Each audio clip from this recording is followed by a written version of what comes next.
కాళేశ్వరం మీద వేసిన PC Ghosh commission report ఇచ్చింది. ఆ రిపోర్ట్ మీద నిన్న క్యాబినెట్ అయింది. దాని తర్వాత మన సీఎం రేవంత్ రెడ్డి గారు మాట్లాడింది మొత్తం చూసినాం. అయితే దీంట్లో రెండు వర్షన్స్ ఏంటంటే బీఆర్ఎస్ పార్టీ ముందు నుంచి చెప్తున్న లెక్కనే, కాంగ్రెస్ పార్టీ ఎలక్షన్స్ ముందు నుంచి చెప్తున్న లెక్కనే same PC Ghosh commission report ఇచ్చింది. కాంగ్రెస్ వాళ్ళు ఇన్ని రోజులు ఏదైతే ప్రాపగండని జనంలోకి వదిలిరో అదే ఉంది అని బీఆర్ఎస్ పార్టీ నాయకులు అంటున్నారు. అసలు ఏముంది పీసీ ఘోష్ కమిషన్లో? కమిషన్ రిపోర్టు మామూలుగా చూస్తున్న వాళ్ళు ఏమనుకుంటున్నారు, ఏంది, దీని తర్వాత ఏముండబోతుంది? ఇన్ని రోజుల వరకు కమిషన్ రిపోర్ట్ అన్నారు కదా, ఇప్పుడు కమిషన్ రిపోర్ట్ వచ్చింది. దీని తర్వాత స్టెప్ ఏముంటుంది? చాలా ఇష్యూస్ని ఇరిగేషన్ మీద చాలా అవగాహన ఉన్న వ్యక్తి వి ప్రకాష్ గారు ఉన్నారు మనతో పాటు. సార్ నమస్తే. నమస్తే. రిపోర్ట్ చూసుంటారు మీరు. బీఆర్ఎస్ సేమ్ చెప్తుంది, మేము ముందు నుంచి చెప్పినాము, అది కమిషన్ రిపోర్ట్ కాదు, కాంగ్రెస్ రిపోర్ట్ గట్లనే ఉంది అంటున్నారు.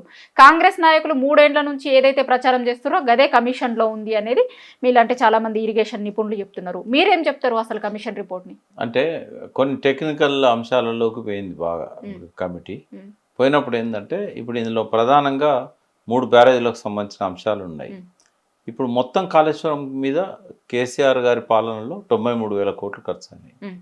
93,000 కోట్లలో 27,000 కోట్లు కేవలం 3వ టీఎంసీ గురించే, దాని స్ట్రక్చర్కు దానికి ఖర్చు అయినాయి. ఒరిజినల్ కాళేశ్వరంకి 65,000 కోట్లు కూడా కాలేదు. కానీ 1,00,000 కోట్లు తిన్నారని ఆరోపణలు చేశారు.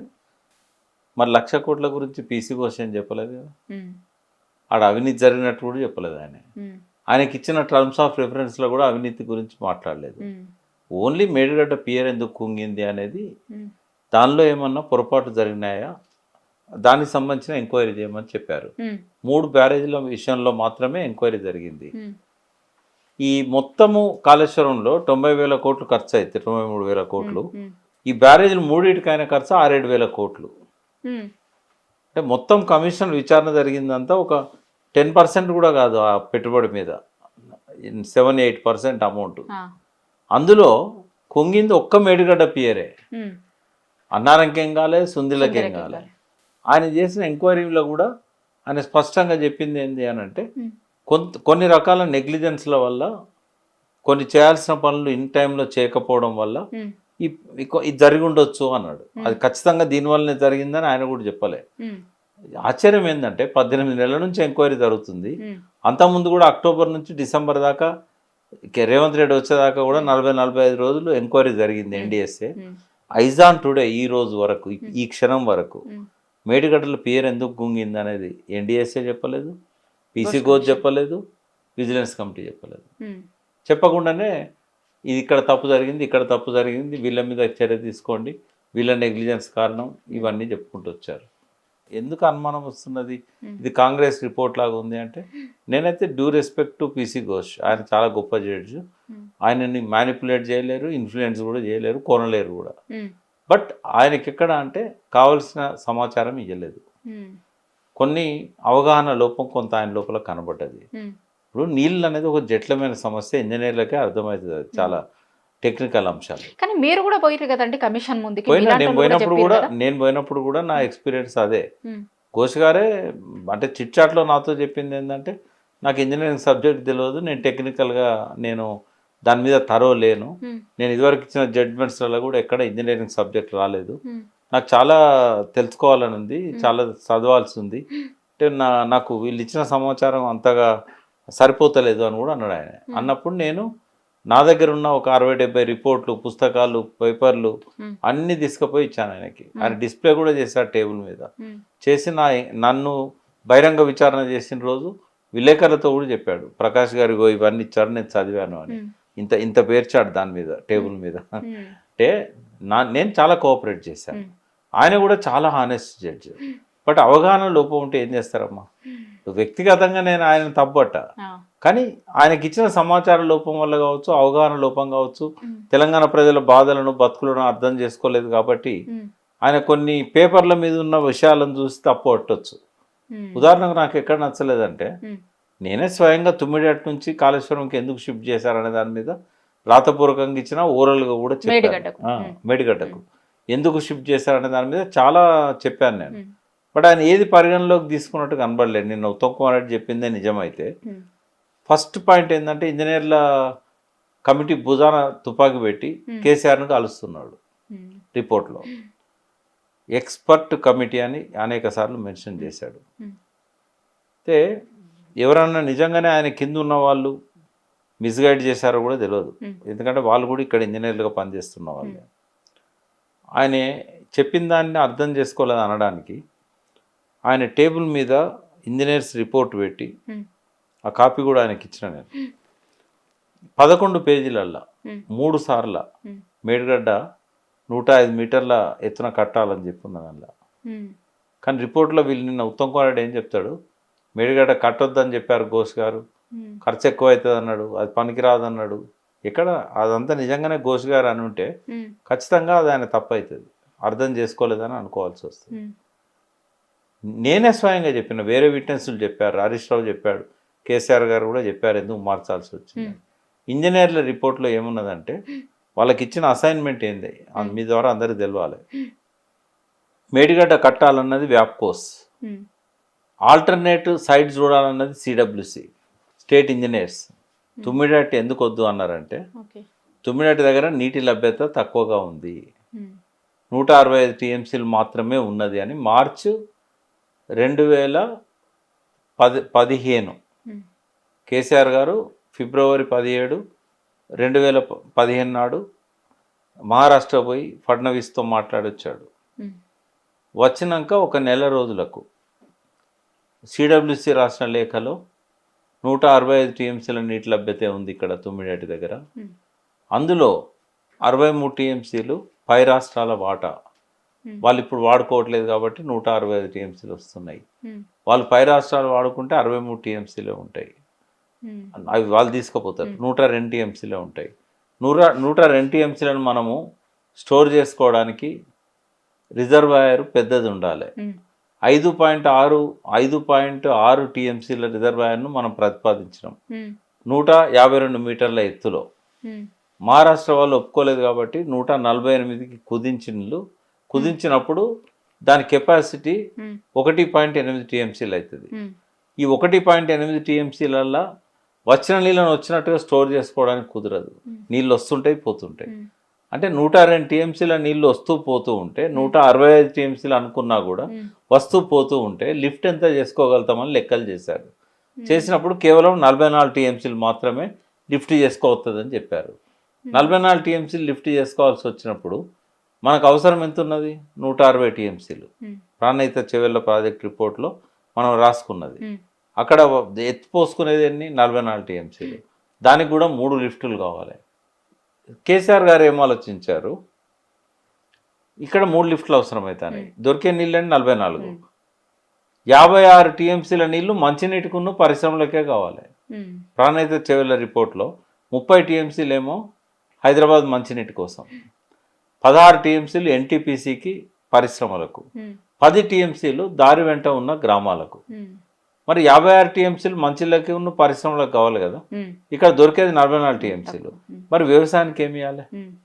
16,40,000 ఎకరాలకు ఆయకట్టుకి ఇవ్వాలని చెప్పి రాజశేఖర రెడ్డి పెట్టిపోయాడు. కేసీఆర్ వచ్చినాక డిమాండ్ పెరిగి 18,25,000 ఎకరాలు అయింది. మరి నీళ్లు మంచిళ్ళకే తక్కువ పడుతున్నాయి. ఆడ మంచినీళ్ళకు పరిశ్రమల నీళ్ళకే 56 టీఎంసీలు కావాలి, ఆడ దొరికేది 44. మరి మార్చాలనా వద్దా?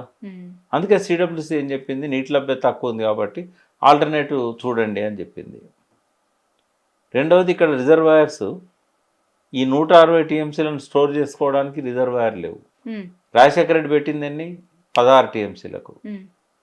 సిడబ్ల్యూసీ ప్రశ్నించింది, మీకు 160 టీఎంసీలు 3 నెలల్లో కావాలంటాళ్ళు, మీ దగ్గర రిజర్వాయర్లు లేవు, మీరు ఎక్కడ నింపుకుంటారని చెప్పింది. అంటే అప్పుడు రిజర్వాయర్లు కట్టాల్సిన అవసరం వచ్చింది. దాని తర్వాత రిజర్వాయర్. అందుకే ఇక్కడ నీళ్లు కావాలంటే బ్యారేజీలు కట్టాలి, ఎక్కడ నీటి లభ్యత ఉందని వెతకమన్నది. వ్యాప్కోస్ వాళ్ళకి చెప్పాడు. చెప్తే వాళ్ళు ఏమన్నారంటే ప్రాణహిత గోదావరిలో కలిసే దగ్గర అంటే కాళేశ్వరం దిగువన అక్కడ మాత్రమే నీటి లభ్యత ఉన్నదని చెప్పారు. సిడబ్ల్యూసి సర్వే చేసింది, నీటి లభ్యత ఎంత ఉన్నది అని అంటే అక్కడ 282.5 టీఎంసీలు దొరుకుతుంది అన్నది. ఇక్కడనేమో 45 టీఎంసీలు ఎత్తిపోసుకోవాల్సి వస్తుంది, లభ్యత 165 ఉంది, అక్కడ 282 ఉంది. ఏది బెస్ట్ సోర్స్? అదే కదా. అక్కడ కూడా 3 లిఫ్ట్లు, అన్నారం, సుందిల్లా, మేడిగడ్డ. ఇక్కడ కూడా 3 లిఫ్ట్లు, 148లో ఒకటి, మళ్ళీ 152 చివరిలో ఒకటి, మళ్ళీ పైన ఎల్లంపల్లి తీసుకురావడానికి మళ్ళీ ఒకటి. రెండు అక్కడ 3 లిఫ్ట్లే, ఇక్కడ 3 లిఫ్ట్లే. కరెంట్ అయితే సేమ్ కదా. అవును. మరి అటువంటప్పుడు ఎక్కడ నీళ్ళు ఎక్కువ ఉన్నాయో అక్కడ నుంచి తీసుకురావడం సేఫ్ కదా. అదే ఉద్దేశంతో కాళేశ్వరం దగ్గర మేడిగడ్డ దగ్గరికి తుమ్మిడిహట్టిని మార్చారు. మీరేమో వ్యాప్కోస్ చెప్పింది, సిడబ్ల్యూసి చెప్పింది, దానివల్ల తమ్మిడిహట్టి నుంచి మేడిగడ్డకు మారింది అంటున్నారు.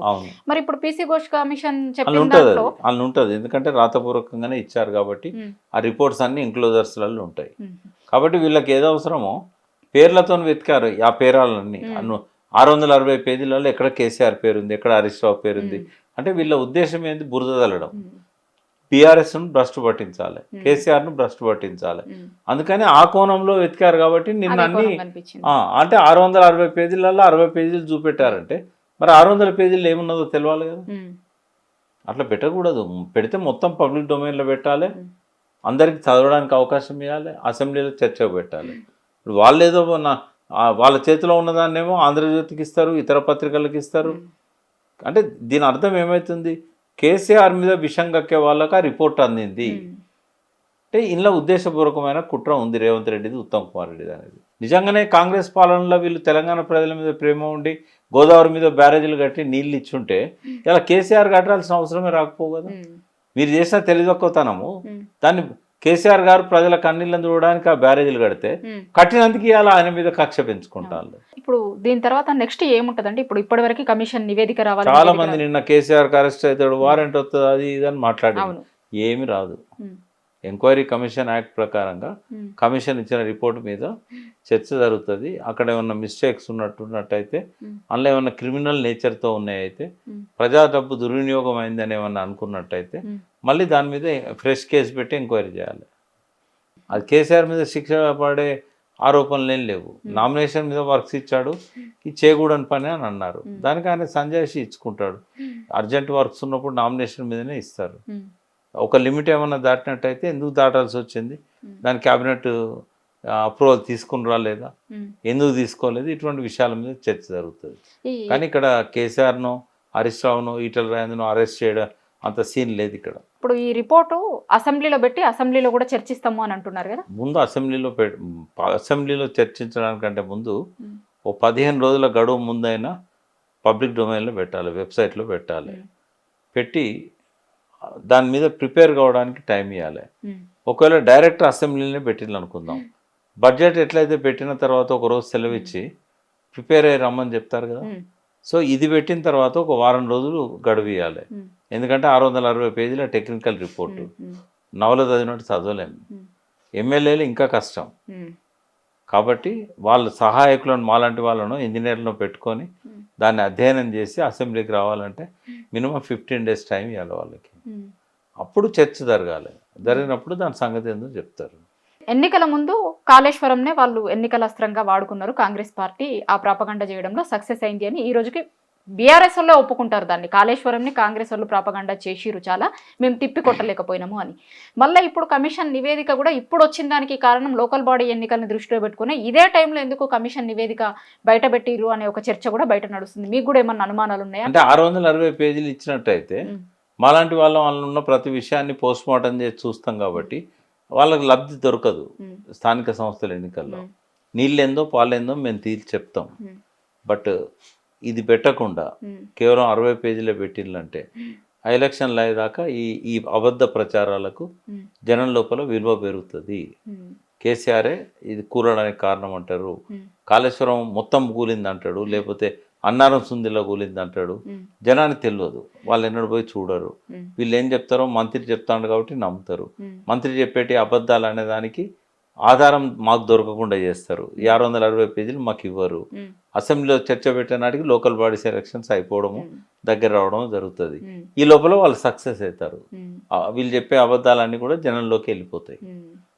ఇదివరకే ఒకసారి అబద్ధాలను నమ్మి ఓట్లేసి గెలిపించి నెత్తిని పెట్టుకున్నారు. దానివల్లనే ఇలా ప్రజలకు కష్టాలు వస్తున్నాయి. వాళ్ళకు కొంత అర్థమైంది. మళ్ళీ ఈ అబద్ధ ప్రచారాన్ని కూడా నమ్మిండ్రు అనుకోండి, ఈ ప్రజలను దేవుడు కూడా కాపాడలేడు. Thank you sir.